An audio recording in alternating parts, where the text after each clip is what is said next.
What's up, guys? Marcellus Williams, aka TheSwolefessor, here to educate you on health, fitness, social well-being.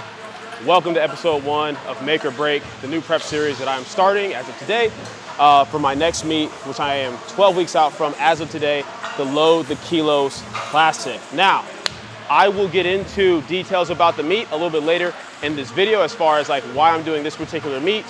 A few things you guys need to know about, like, you know, my future training, or rather future competing going forward and stuff like that.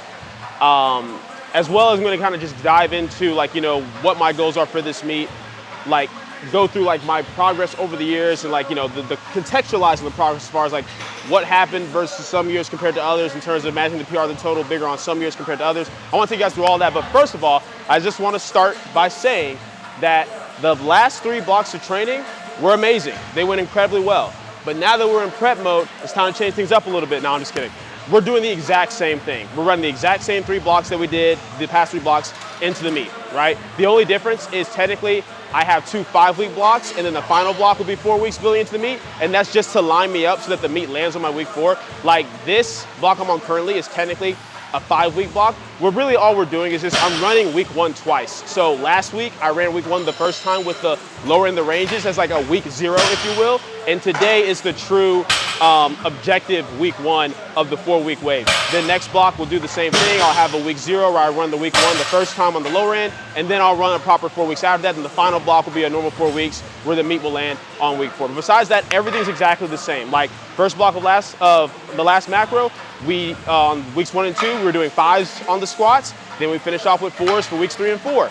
Then the block after that, we did 4s for the first 2 weeks, then 3s for weeks 3 and 4. And then that final block, we did 3s for weeks 1 and 2, a double on week 3, then we hit a big single on the week 4. And that's exactly the same thing that we're gonna do. The only thing we might change in that final block is maybe instead of doing like 3, 3, 2, then 1 on the platform, maybe we do 2, 2, 1, and then 1 on the platform. But objectively, there's just no reason to change what we did because it worked so well. We now know, for me, I don't have to touch a single on squat as far as the top set. If I'm pushing volume, I'm getting adequate intensity stimulus from my top sets, I'm pushing my accessories the way I need to, I get stronger. So we're most likely just gonna keep everything exactly the same. The one thing that we are making sure we do is starting everything off with a higher baseline, even if only by a little bit.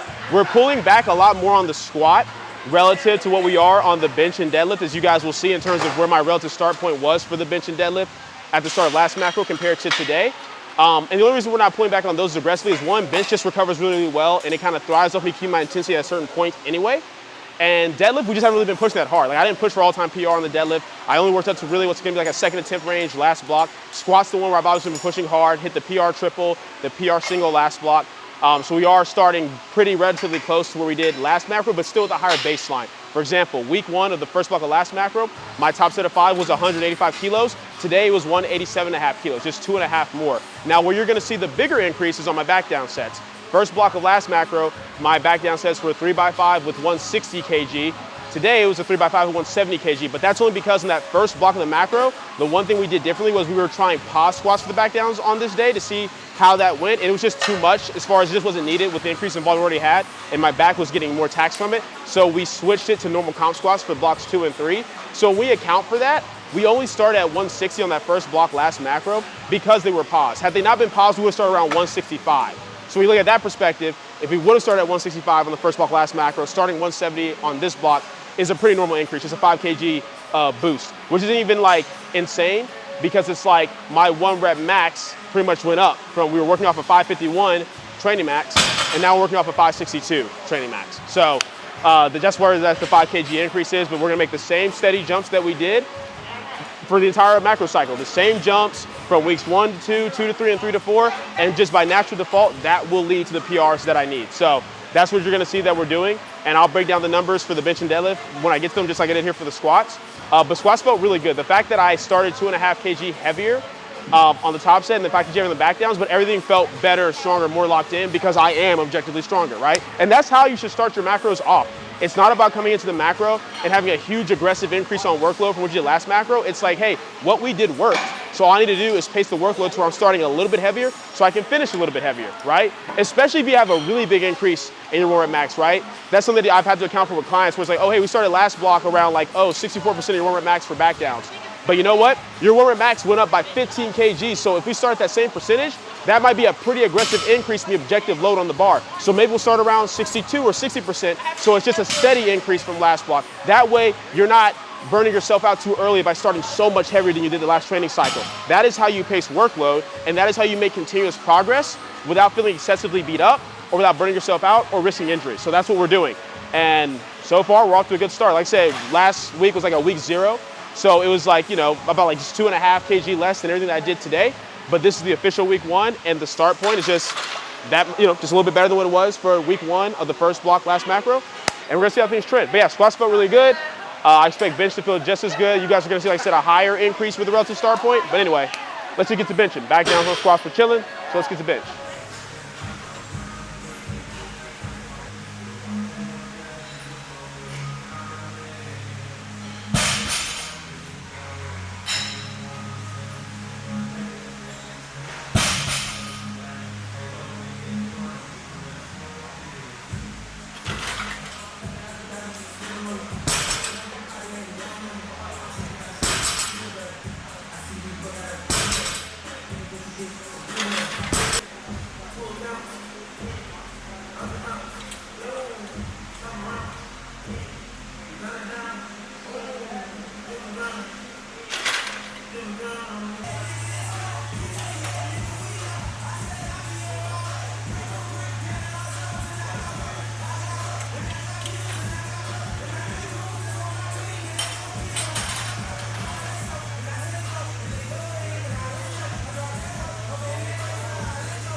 All right, guys, so you just saw me bench. I hit 150 kg, 330 pounds for my 3x1, then 127.5, 280 pounds for my 3x5. And it felt fantastic. This is what I love about this day Spartan bench setup. My singles tend to feel better as I go, especially because I jump from like 120 to 150 for the the first single, and then it's the same weight for the second and third. But one thing that I noticed was really helping me was just not overly tempoing my descent. I have a habit of doing that with heavier weight, where like I have good tension, but then it's like I'm being very rigid instead of like, hey, I'm tension, there's tension in my legs, there's tension in the upper back, there's tension in my grip. Just have a nice pace to sit. Like, I don't need to speed it up towards the chest, but I also need to slow it down. Just a nice smooth pace from the top to my chest, then drive off the chest. And I did a much better job on the second and third single, and the back downs felt really, really good. Like I told you guys, we're not scaling back the bench anywhere near as aggressively as the squat, just because one, there's no need to. The first week of the macro, the first block last macro, I was coming off of a meet, right? So do the tapering and everything like that we kind of do, especially on the bench. The bench gets detrained with any type of tapering, any discipline about the accessories. Obviously, we didn't taper any upper body accessory work or anything like that going into the end of last block because I'm not competing yet, so there's no taper effect. So my baseline is very high and I feel very strong. So rather than starting closer to week 1 of the first block last macro, we're starting closer to week 2. Week 2, I hit 145 kg, 319 pounds for my 3x1 on the week 2 of the first block last macro, and then the back downs were 120 kg, whereas this time they were 127.5. And that's because 120 kg was the low end of the range for my back downs. 125 was the higher end, but once again, I wasn't feeling as strong as I do now. Whereas this time I took the higher end, which is 127.5. So only 2.5 more than what would have been the high end for this for week 2 on the first block last macro. So yeah, feeling really, really good. I feel stupidly strong. Like even where I started with weighted dips last week on the week 0 compared to where I started them last block is I think only like 5 or 10 pounds heavier, but it just felt so much better. So I'm feeling very happy and hyped about that. Deadlift is gonna be around the same story. We'll knock that out. I'll get through these accessories and then I'll get home and talk to you guys about details surrounding the meet.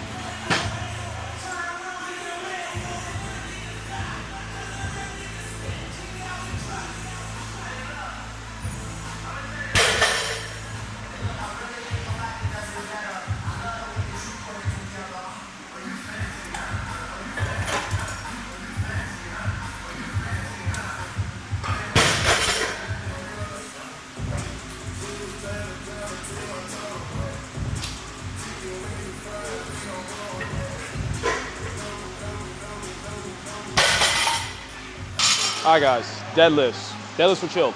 Pretty much for deadlifts, what we did is start the range between weeks 1 and 2 of the first block of last macro. So on week 1, on the first block of last macro, I did 200 kg, and on week 2, I did 220 kg. So we went right in the middle, 210 kg for the day, because the range was 205 to 210. Feeling good, so I did 210. My warm-up was just the 363 that I took right before the top set. And then for the back downs, we just decided to start the back downs objectively at a higher percentage because, yes, the back downs for my deadlift was supposed to be super sub-max, but it still has to be heavy enough for me to get some type of actual practice with my positioning with them. I believe we started with like 180 kg on week 1 of the first block last macro, so we're like, let's start around like 190, 195, and it felt fine. So big chilling in regards to that. And yeah, I mean, the rest of the sets about to be really smooth and easy. It's still just pendulum squats and then single arm press downs on this day like last macro. The only difference is my pendulum squats, instead of being like 12, 10, 8, it's just straight sets of 12s. So I can kind of control the low progression a little bit more, not tax my legs out too much the way that I did last macro. Even though I still showed up big on the squat, I ended up having to pull back a little bit on the lower body accessories of the week going into it. So we're just doing that for the pacing, at least for this first block. Maybe we'll drop it back down as we get closer to the meet. And then my single arm press downs, instead of being like the ascending RP where the reps drop like, 15, 12, 10, now it's just AMRAPs. And that's for all my single joint movements now throughout the week. So single arm press downs, double row tricep press downs, curls, rear delt flies, lateral raises, any single joint movement, we're doing AMRAPs on it now. Just because for a lot of these machines and these stacks, I'm at the point where I'm very close to the bottom of them anyway. So just to make sure I'm really getting what I need from an exertion standpoint and growth standpoint, we're pushing those as far as AMRAPs to failure. Plus they're single joint movements so they're easy to recover from. As far as stuff like my belt squats, my weighted dips, my weighted pull-ups, you know, rows and stuff like that, like the bigger compound movements, we're still capping those off with the RPE, and we're still just getting like the intensity progression as far as like, okay, 12 on the first set, 10 on the second, 8 on the final set, stuff like that. Same thing we're doing last training cycle, just making sure that we are pushing appropriately to those RPEs, especially by those last sets. But besides that, everything else is pretty much the same. And I'll be taking you guys through that. I'll be taking you through some of my non-primary sessions during this prep. But I'm gonna go knock out those accessories, and then I will talk to you guys back at the crib. All right, guys, so we are back at the crib. And yeah, today was good. Good, solid week 1, right? Or week 1, part 2, if you will, however you want to look at it. I feel good. I feel strong. I'm excited to build into this meet. So as far as details about the meet itself, so the Load the Kilos Classic is a Powerlifting America meet. So this will actually be my Powerlifting America debut meet. Now, as far as why it is I'm doing a Powerlifting America meet and doing it in November instead of doing a USAPL meet in December. So long story short, for those of you who don't know, most of you who keep up with powerlifting or keep up with me know about this, but Powerlifting America is, of course, under the IPF, and they were the replacement for the American Federation for the IPF because the USAPL and the IPF split off from each other. Now, when this happened, the IPF incorporated something called Article 14. Essentially what this means is that if you sign up for the IPF or any IPF affiliate, right? So like Powerlifting America, right? Whether it is to coach, whether it is to lift, to ref, judge, anything like that. If you do that, right, and then you go to a non-IPF affiliate meet and do the same thing, so coach, lift, whatever, then you will get a suspension due to Article 14, where you're suspended for a certain amount of time. What that time looks like can just depend. It's not necessarily the most consistent thing. But as of right now, typically it's about like a year suspension from the time of your first infraction, right? And basically what that means is, for me, I got my Powerlifting America membership right before Powerlifting America Nationals for this year. And the reason why I did that is because I knew that, okay, due to the Article 14 stuff, I'm only going to be able to directly handle at either like Powerlifting America Nationals or probably like at Worlds. I can't do both because I knew there would be USAPL meets between Powerlifting America Nationals and Worlds that I, at that point already agreed to go to and to be a part of, right? So in my mind, I chose Powerlifting America Nationals as the PLA meet that I was going to directly handle at, because it's like, okay, there's not even going to be a Worlds if I can't be there to directly handle my people, which is, Ashton, Bob, Petrie, Chris Perez, and Megan, right? It's like there's not even going to be an opportunity for them to get to Worlds if I'm not there to directly handle them and make sure that goes down. So that's what I chose to do, right? But the reason why, even though I was at Worlds, that I was handling from the audience, right, and making hand signals and calls with Matt Gary, who was directly handling everybody as the head coach for Team USA, instead of being back there directly, is because at that point I had gone to some USAPL meets in between, Powerlifting America and then Worlds. And even though, the temptation was definitely there to just, let my clients at those USAPL meets know, like, hey guys, I'm not gonna be able to make it, especially since it was like, I had like 3 or 4 clients at CNATs, had 5 clients at a local meet in Philly, stuff like that. It would have been really easy to be like, hey guys, I'm not gonna come handle, I'll get you guys a handler, I'll hand you guys from the audience so that way I can directly handle at Worlds. It just wouldn't have been right.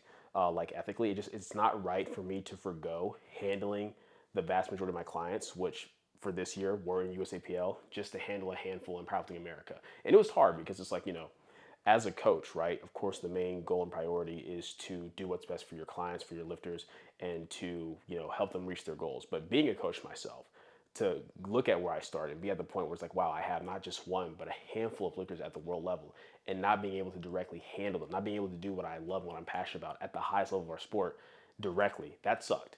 But it's one of those things where it's like, it was the right thing to do. And I don't regret the decision because I have to do what's best for my clients collectively, right? Regardless of what feds they're in. Now, with that being the case, as of right now, as it currently stands, it's a pretty equal split between the amount of my clients who are in USAPL and then who are doing Powerlifting America, because a lot of my clients already have switched over. And I even had clients, at one point I think I had about like 30 clients signed up for USAPL Raw Nationals. Now I have about half that, 16, because the amount of people who decide just to pull out and not do that, do a local PLA meet instead and get ready for Powerlifting America Nationals in April next year. So with that being the case, based upon the amount of clients who've already switched and the amount of clients who are claiming they're going to switch after USAPL Nationals this upcoming week, I'm going to now have more clients in totality on the Powerlifting America side and the IPF route than I am the USAPL route, right? So what I then had to do was look at like, okay, based upon my handling criteria, as far as the amount of clients that had to be at a certain type of meet for me to handle, am I missing out on more total handling opportunities and missing out on handling more clients in Powerlifting America now if I choose to still go with like handling directly at USAPL meets? And the answer is yes. There's far more handling opportunities that I'm missing out on the Powerlifting America side now compared to the USAPL. Even just looking at the Nationals alone, like, as it stands right now, I will have more lifters at Powerlifting America Nationals next year than I will for USAPL Nationals, just due to the fact that USAPL raised their QTs by quite a bit. And the fact that a lot of my clients just decided to switch over. Even my clients that aren't my quote unquote elite level strength clients have decided to switch over. So I then had to make a decision, which was also tough because I don't think Article 14 is right. I don't think it's ethical. I think it's very wrong to try to basically force people to stay with the Fed instead of incentivizing them to stay, especially for me as a coach, right? Like it does not impact WADA drug testing or any excuse they want to give for Article 14. It does not impact my lifters in the Powerlifting America if I go coach lifters in USAPL and then co-coach at Powerlifting America. It's absolutely ridiculous. And it's something that, that I've pushed against and fought against, that I have not in any way, since the form, wanted to abide by. So it was almost like an ego thing where it's like, man, even having more clients and more handling opportunities over there, I still don't want to do it. But it's like, at that point, I'm going against my own ethics, because what's most important for me is doing what's best for the majority of my clients. And in the same way, it would have been unethical for me to forgo handling most of my clients this year that are doing USAPL meets to handle a handful of them that were doing Powerlifting America and IPF. It's equally wrong and equally selfish if I then forgo handling the vast majority of my clients that are doing Powerlifting America and IPF meets next year, to not even really handle that many lifters in the USAPL, since as far as my handling opportunities, there won't even be as many collectively, just for the sake of pride and ego, the sake of like, oh, I don't want to buy Bar 14, which I don't, but I have to do what's best for my clients. So as a result, this USAPL Nationals this week will be the last USAPL meet that I am directly handling at. If there's a certain amount of lifters at the USAPL meet that still meets like my handling criteria, right? Like let's say like there's 5 at a random out-of-state local meet, I'm still going to be there. I won't be able to handle them directly, but I will still be there from the audience, calling numbers, make sure they have direct handlers with them. Pretty much what I did for Worlds, what I've been doing for Powerlifting America meets, I will now be doing for USAPL meets. Because at the end of the day, who I coach is not going to be dictated by the Fed. My clients can be whatever Fed is best for them. I'm not making them choose one way or the other. And if there's like, one client competing at a meet within 2 hours of where I stay, I don't care what Fed it is, I'm going to be there. If it's, outside the 2 hour radius, but it's in Texas and it's 3 clients doing it, don't care what Fed it is, I'm going to be there. If it's 5 clients for out of state meet, I'm going to be there. If it's at the international level, don't care what Fed it is, I'm going to do my best to be there as long as there's not a conflict of, 2 meets going at the same time or whatever, right? That's always been how I operate, and that's how I continue to operate.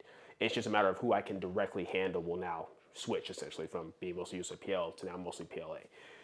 So with that being the case, I now have to participate in Powerlifting America meets, because since USAPL Nationals will be my last meet I'm directly handling at, if I want to be able to handle all my clients for all the stuff that we'll be doing next year at Powerlifting America, then I cannot do a USAPL meet. Because if I do, then that will just leak into like expanding my suspension, if you will. So in order to avoid that, so I can handle all the meets that I'm supposed to next year that are Powerlifting America and IPF meets, that's what's going to end up happening. This wouldn't be the case if most of my clients were still staying USAPL. I would just do the same thing again where I handle at those PLA or IPF meets from the stands, but that's not the case. So yeah, that's why I have to do a Powerlifting America meet. And this one just worked out perfectly. Even though I was looking for a meet in December, most of the December meets I was looking at were, for the time frame I was looking for, would have been like out of state. A game day one did get announced, but I have a few clients that are doing that one, and I want to be there to handle them. I don't want to compete and handle. But the director of this meet reached out to me and gave me an invite early ahead of time. So I'm really excited for that. Shout out to Mo for that, because it just worked out perfectly. And like I said, all we have to do is just throw in a couple of 5-week blocks compared to 4-week blocks to have it line up, and I'll be good to go. So that is why I'm going to be doing a Powerlifting America meet. And honestly, I'm excited for it, because all of the Article 14 nonsense aside, in terms of what has more appeal to me right now, it definitely is Powerlifting America anyway, just because I'm very similar to a lot of my clients where I just want to be where the best are at. I don't care if I'm not going to Worlds. I don't care if I'm not, going head to head with like Joe Borsi and stuff like that. I get a lot of motivation from knowing that I'm competing and stacking myself against the best in the world. And right now, for my weight class, the 82.5, 83 kg weight class, that is definitely shifted to Powerlifting America. So I'm looking forward to it. Plus, just the way the meets have been ran has been awesome.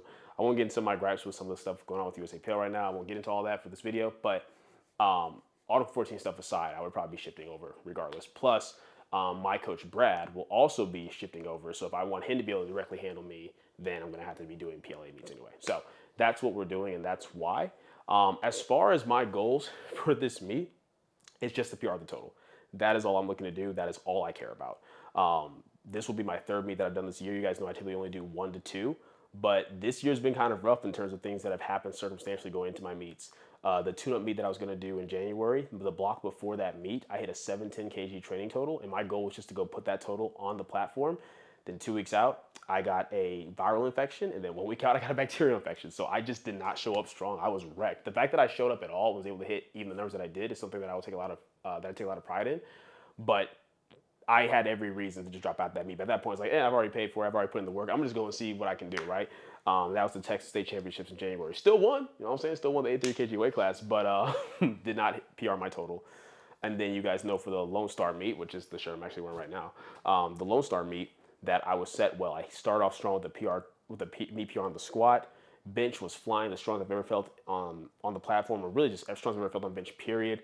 And then on that 3rd bench attempt, you guys recall that I had the real nerve thing happen where like I couldn't feel my left arm and shut off, and the weight just dropped down on me. And once that happened, PR on the toe was pretty much out of reach. I would have had to pull like something like 10, 15 kilos over my 3A deadlift to even PR the total at that point. So that didn't go down. So my goal for this meet is to simply go in there and PR my total. I don't care if it's by 2.5, I don't care if it's by 5, 10, 20, whatever. My goal is to PR my total by my second deadlift.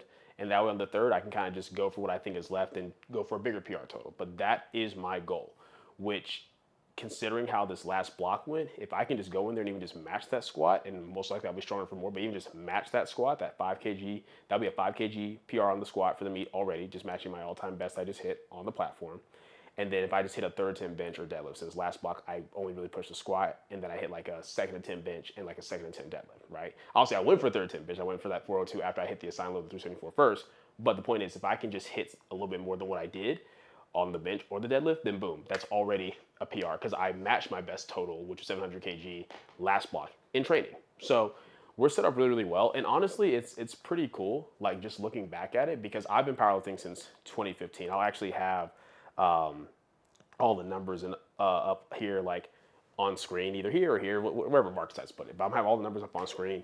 And it's just really, really cool to see like the increase in totals. Like, 2015, it was 505 kg, 2016, 562.5, 2017, 575, 2018, 610 kg, 2019, 625, 2020, 647.5, 2021, 687.5, 2022, 690, and then 2023, 700 kg. And of course, we're still in 2024, so the goal is to PR the total once again, because going into next year, that'll be 10 years of powerlifting, right? So if I PR the total this year and the next year, it's like, wow, I've been doing this for 10 years and I PR my total every year. And mind you, some of these years I've done one meet, some of these years I've done two. So I just took the best total from each year, right? Regardless of how one meet went relative to the other. And in total, I've done 16 meets. So this upcoming meet will be my 17th meet, which is pretty cool to say, just, when you put that much time and investment into something, right? And of course, there's different reasons why the total was like, 505 in 2015. I literally jumped on a powerlifting program like 8 weeks out from that first meet and then went in and did it.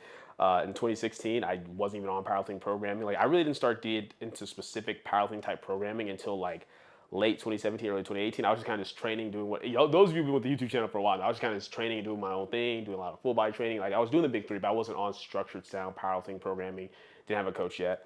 But still, just from getting a little bit bigger, stronger, this is when I was still like at 74. I had a pretty good increase from 2015 to 2016, then a decent increase from 2016 to 2017. 2017 was when I realized, like, okay, if I really want to get good at this, I need to get a coach. So I got my first coach like late 2017, early 2018. Went to 610 kg, then 625, and then 2020 647.5, and I believe that was my first 83 kg meet, where I was a very, very light 83. I pretty much just didn't do my usual water and gut cut to make it to 74.